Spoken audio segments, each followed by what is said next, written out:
Linda, you've got a little different June 2nd, 1990 story. You've always lived here, except for a brief period of time. What were you doing June 2nd, 1990?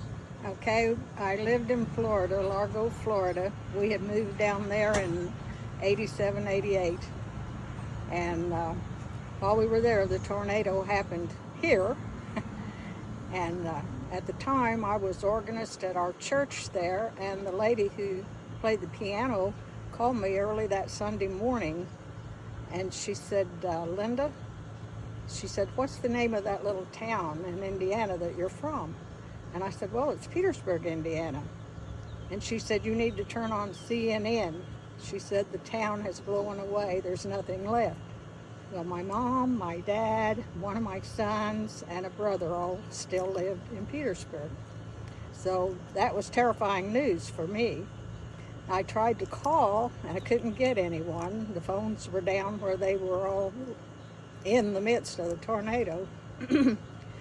And then I thought, what do I do? So I called Red Cross, and Red Cross said, well, we have a list of the dead and missing.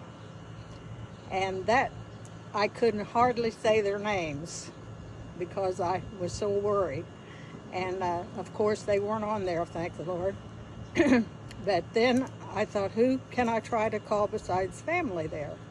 And I thought of Aline Grubb, because I'd worked with her for years. And when I called Aline, I said, Aline, I said, this is Linda in Florida. And she says, hold on, your brother Bob just walked in my door. And so I got to talk to my brother Bob and found out my family was okay. They had damage, but they were okay. And that was such a big relief.